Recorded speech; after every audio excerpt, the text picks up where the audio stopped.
Do you see hope as an active state or a prayerful one or both? How do you approach it?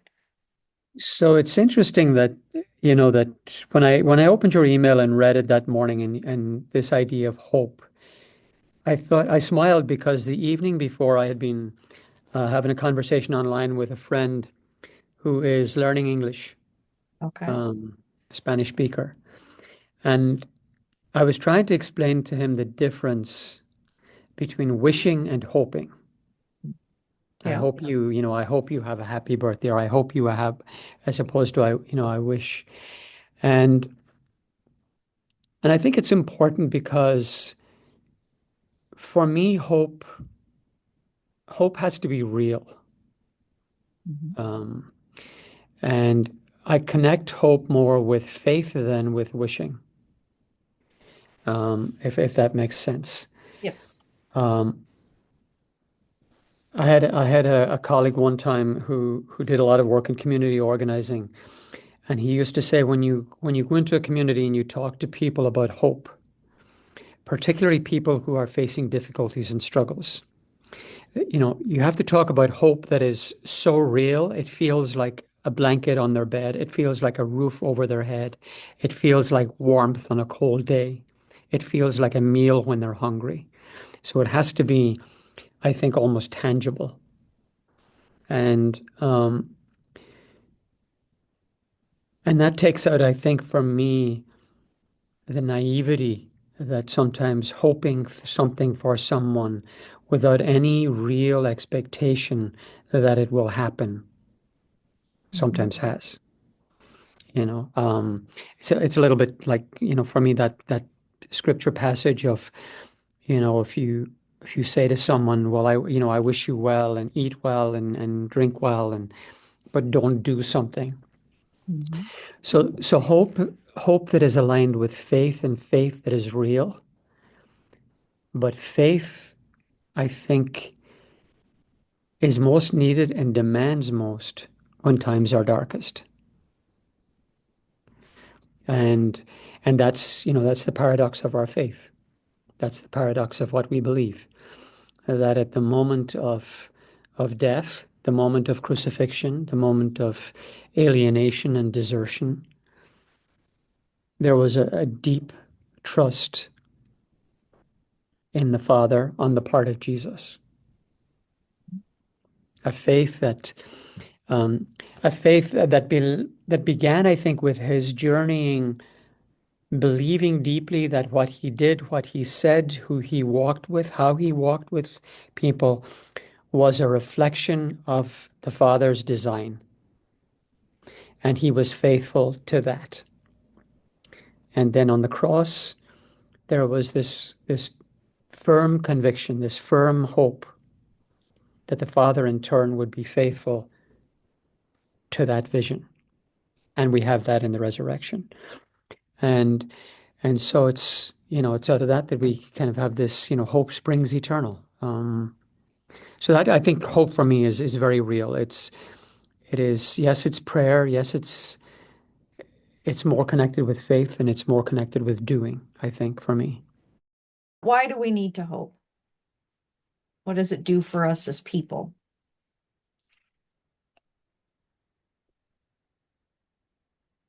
Well, I think we need to hope because the opposite is despair and the opposite is death. And hope taps into our deepest core, I think. Hope taps into our imagination. Hope taps into our energies. Hope taps into the divine within us, uh, to the gifts that God has given us as individuals and as a community. And hope, therefore, tapping into all of those things empowers us, whereas despair and apathy crush us and crush the human spirit and doesn't allow us to participate in community, doesn't allow us to participate in Eucharist, which is kind of that which gives all of us life in our Catholic Christian context. So faith, hope, and love it's one of the three essentials. It's interesting that you bring it up and you're approaching it this way because I think that's the frustration in the world today is there's so much despair and people seem to have lost the ability to to to have that. Do you think it's worse now than it has been? That's a great question. I think for different peoples at different times, it has been it's cyclical and it has been worse for different people at different times. So, for example, I worked for almost 4 years in the civil war in Angola, and there were moments for the people there where it was utter darkness and anarchy and chaos. Um, and and people tapped into that hope and that faith in very, very real ways. They had a resiliency that I think is uncommon for us in our Western world. So I think that we're at a moment that is very critical, and I think that the need for hope is great because the temptation toward apathy is greater. In other words, faced with the pace of change and the pace of what's happening, um, I think we can easily become overwhelmed and slip into apathy. The only way that we can deal with it is kind of shut down. Mhm. And as people of faith, we're not allowed that privilege.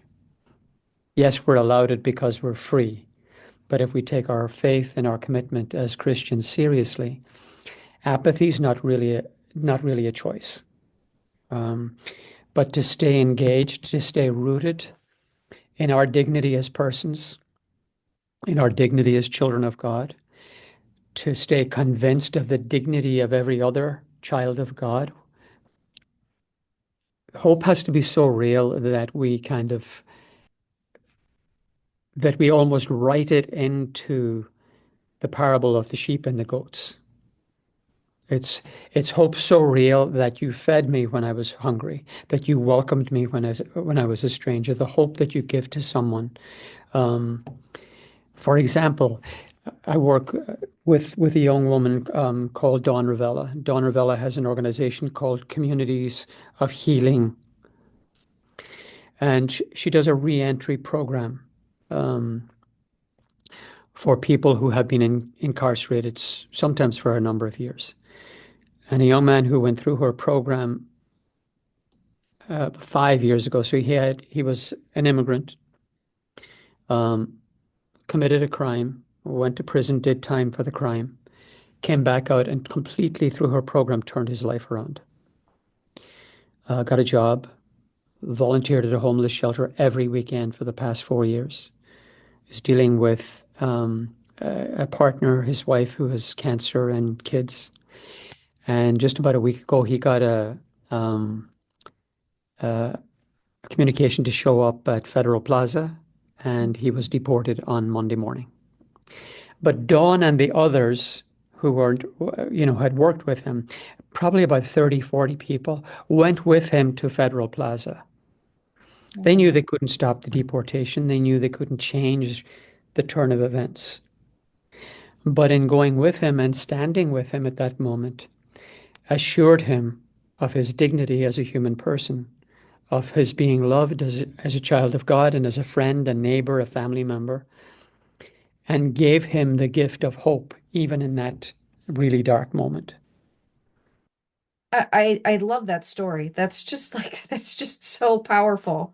I wish people were able to see more of those things, to both to witness the transformation of a human being from low to high. And then when low came again, he wasn't alone anymore, which Yeah. was probably why he was low in the first place and committed the crime. So to me, it would be wonderful for people to be able to see that and then also to be inspired that sometimes that's all we can do Hmm. is go with somebody and stand there while they get the bad news. And And I think, as you say that, it kind of reminds me or sparks within me the thought that's at the center of restorative justice, and that is to be able to communicate to another person, and for us to be able to believe ourselves that we can live in hope as long as we understand that we are not the sum of our worst moment or our worst mistake. That new life is possible, that transformation is possible. That's hope. Mhm. But we have to, for that to be real, we go back to where I started. There have to be mechanisms. The community has to be able, our friends or whoever, we have to be able to put scaffolding under people to lift them up, to make that hope more than a kind of a naive wish. Anthony, in what ways do you nurture hope in those that you work with within the province through your job, through your what you see, the people that you see every day? How do you do that? I don't know if I don't know if it's me or I don't know if it's the Irish in me, but I'm kind of reluctant to answer that question. Um, because because there's a presumption that I do. I understand. But Um, if you were to do it, how would you do it? Maybe we could phrase the question that way. I think you do it by acting with integrity um, and commitment with the people that you work with, and and affirming them in their work, affirming them in their ministry, um, of of trying to embody some of the Christian values that we profess. How we carry ourselves. You know, it, it, um, yeah, at Thomas Berry Place here, we have it's a hodgepodge of human existence. We have, vowed passionists. We have priests. We have lay staff. We have people who come on retreat from every spectrum, and um, we have here in this place at Thomas Berry Place a core belief and a core commitment to what we call sacred hospitality. And I think as long as we all kind of stick with that, we are embodying hope and we're projecting hope for the other.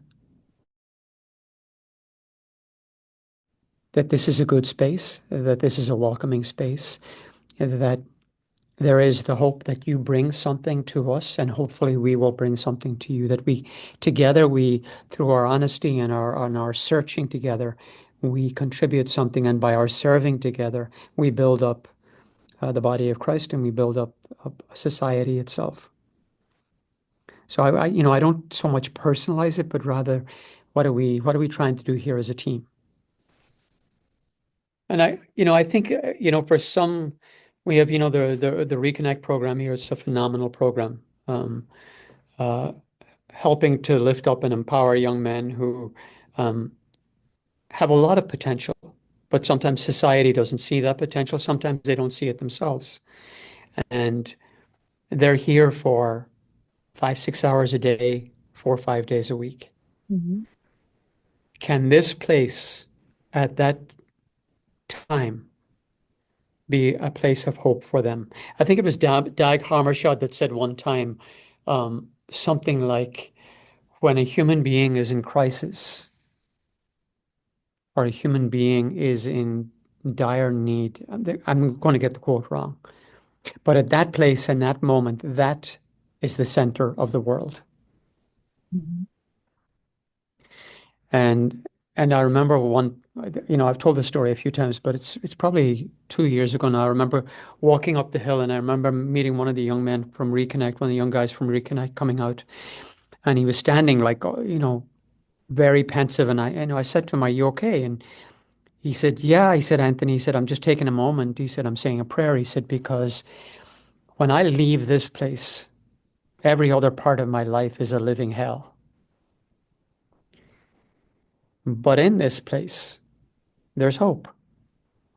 And I don't think that we should underestimate what it, the power of providing that space and that place of hope and healing, even if it's a brief period in the life of another human being, when they will maybe later be able to tap back into that and draw healing from it.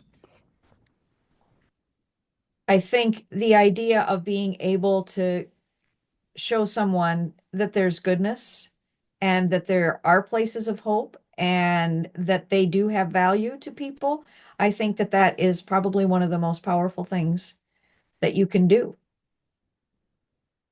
How do you and your colleagues nurture hope in yourselves? Is there like the time in prayer? Is there anything that you share as you work together? How do you keep yourselves lifted up so that you can lift others up?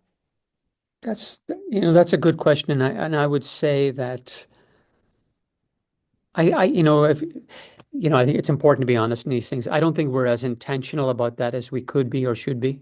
Mhm. Um, I think we do some of it by the kind of camaraderie that we have together and by the way in which we share together. And I think also we do it by joining in rather than having separate moments of prayer or reflection for ourselves, by joining in with the prayer opportunities and celebration opportunities that others have when they come here. I think people in their own way draw strength and kind of inspiration from that.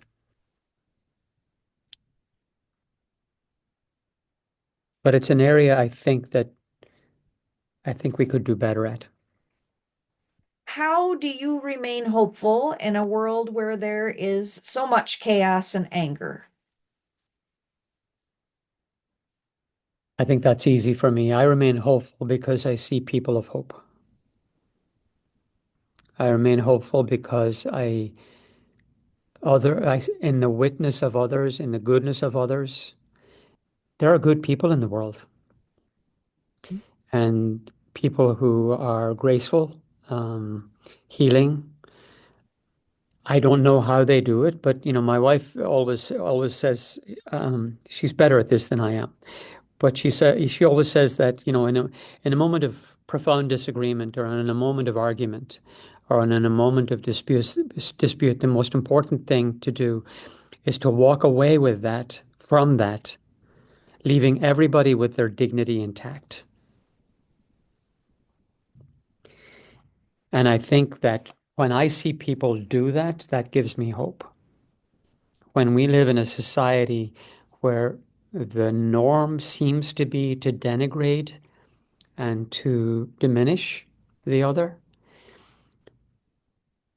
I draw inspiration and hope from the people who actually take the time and have the courage to lift up, to to love, to serve, and to instill dignity and hope in others.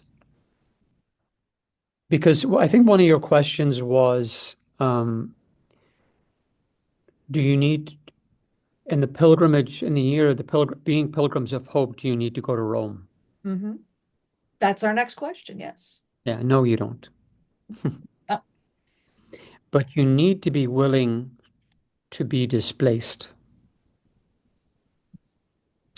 because the very essence of pilgrimage centers around the idea of leaving the place that is familiar and where you're comfortable and going on a journey to encounter something else.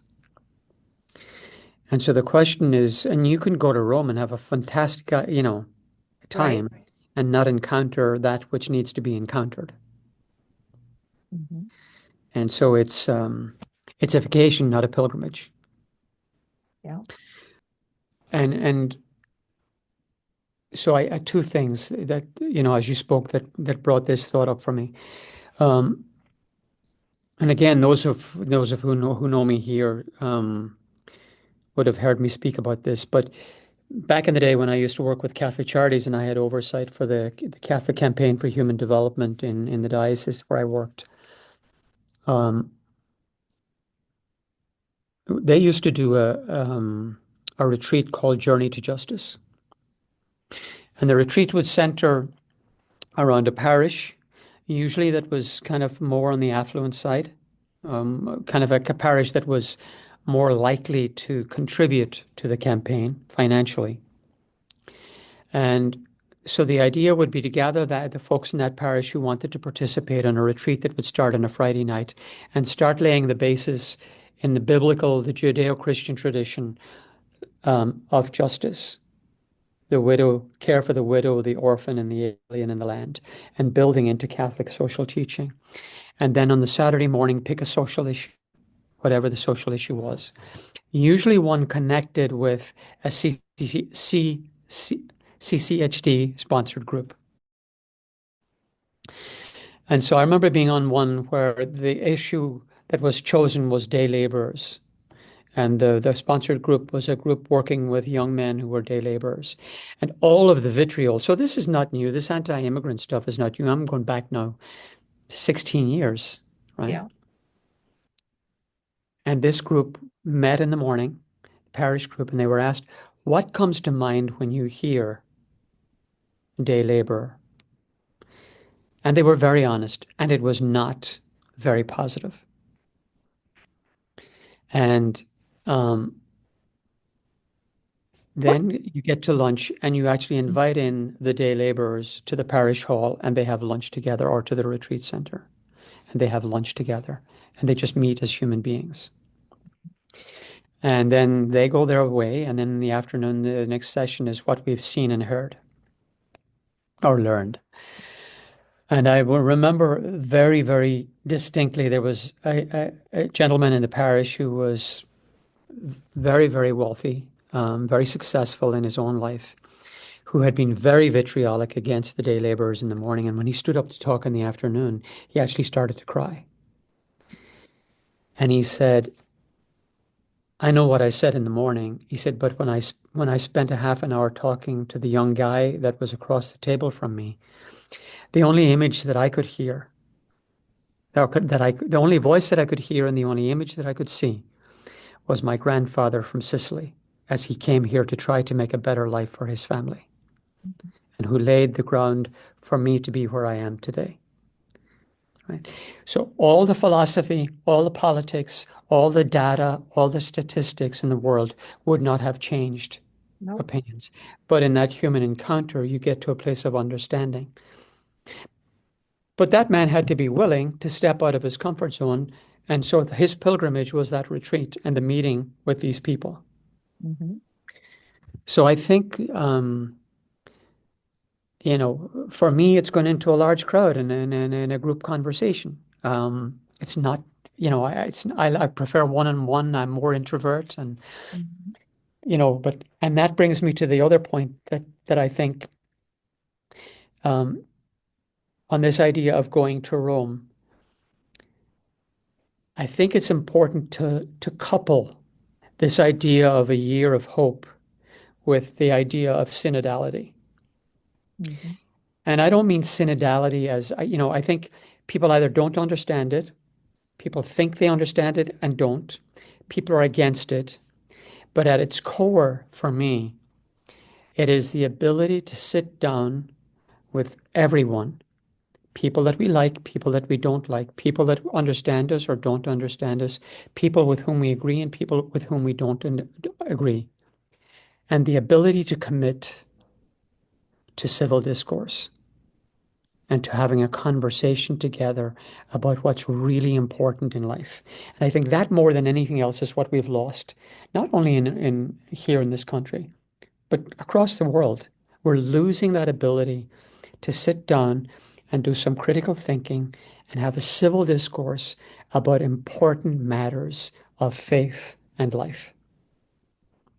And so entered into properly, I think that synodality is a process of hope and it's a process of pilgrimage. We just have to figure out how to get everybody together, right? In the right environment. Because, Yeah, like but you say, with some people, it's they feel safer if they're in a big group. With other people, it's one-on-one. But that's where I have hope because I've seen change in people, and that's where the change comes from, is the interaction with what they fear. or the people that they fear, because suddenly, well, it's a person. It takes not only courage, love, and respect, it also requires um, pilgrimage requires, I think, humility. Mhm. It means being open to the possibility that I actually might be wrong Yeah. and that I might learn something that I didn't know before, and that my opinion, as righteous and um, intellectually sound as it seems, might not actually be right. Even for Jesus, the willingness and the ability to learn as he met the Syrophoenician woman. Yeah. Even the dogs can eat the scraps. And he Right. thought, okay. Yeah. And so there was a learning moment there, a moment of conversion for him. We don't like to think about that, but it was a moment of transformation. His own cultural and ethnic bias was challenged. Yeah, I was I was looking for this a little bit since, when you sent the email with the questions, because as I read them, um, an article that I had read, I think it was in the New York Times somewhere. I couldn't find it. Okay. But whoever it was, and this really struck me was the opposite or the enemy of faith is certainty. And yeah, I think the enemy of hope is fear. And to have the trust that God is watching over us. I would say, that my passionate spin on that is not even so much watching over us, but walking with us. Mhm. Passionate's with you. How can we, how can we be with? How can we walk with each other? How can we allow the risen Christ to walk with us and know that it's all messy and that the messiness is okay? It's not, I think that, we struggle with a desire for or a need for kind of a sanitized version of Christian life. And it ain't going to happen. Oh, that is very true. And realizing that and being able to have love for people in all their crazy is a challenge, but we just keep practicing. Yeah. And maintain a sense of humor. Mm, yeah. Yeah, that is a very important Yeah. thing I have noted recently. I think it was Cardinal Basil Hume that once said, take, what did he say? He has two expressions that I like a lot. And one of them is that God takes an impish delight in taking us where we would rather not go. Yeah, I And then I think he also said, I think probably in one of his books, speaking, I think when he was in formation, speaking to young men in formation, he said, you know, take God seriously. I mean, take God seriously, but please, please do not take yourself seriously or too seriously, something like that. Yeah, yeah, take God seriously, but please do not take yourself too seriously. And I think we're all kind of caught up in the importance of being earnest. yeah, well, it's we're all trying to make things better and we're trying to make things good. We're trying to make a good world, but for everybody, a good world is different, Yeah. and then we get upset. I'm trying to help you. What supplies do we need to be pilgrims of hope? And I mean, I kind of think we've talked about that a little bit, but if there's something that you had in mind when you were thinking about it. And I actually wrote I'm not sure why I wrote what I wrote as a bullet after that question when I saw it. Um, I think we need not so much as a supply, but as an attitude, we need the ability to stop. We need to have the ability and the willingness to stop and to recenter, um, and to remember, why we're on this journey. why we're having this conversation, why you're writing the article, why you're publishing the magazine, you know, and to reroot ourselves in our baptismal calling and all that that stands for. Um, and then I think the tools that we need others. You know, we need others to be um, our witnesses of hope, you know, as I mentioned before. And we need somehow to try and be those witnesses for hope for others. So I'm not sure if it's supplies as such, but it's a kind of a, I would change the word supply to disposition. Okay. What kind of disposition do we need? And I think you know, it's that we need that disposition to be able to stop. We need a disposition of humility. We need a disposition to be able to move out of our comfort zone, an openness to learn, um, the courage to act when it's not popular, when it's sometimes frightening to do so, the courage to serve. How would you say that God has nurtured hope and trust in your life? I think through the people that I have met, um, who have been hopeful people. I think at times my mind immediately goes to moments of kind of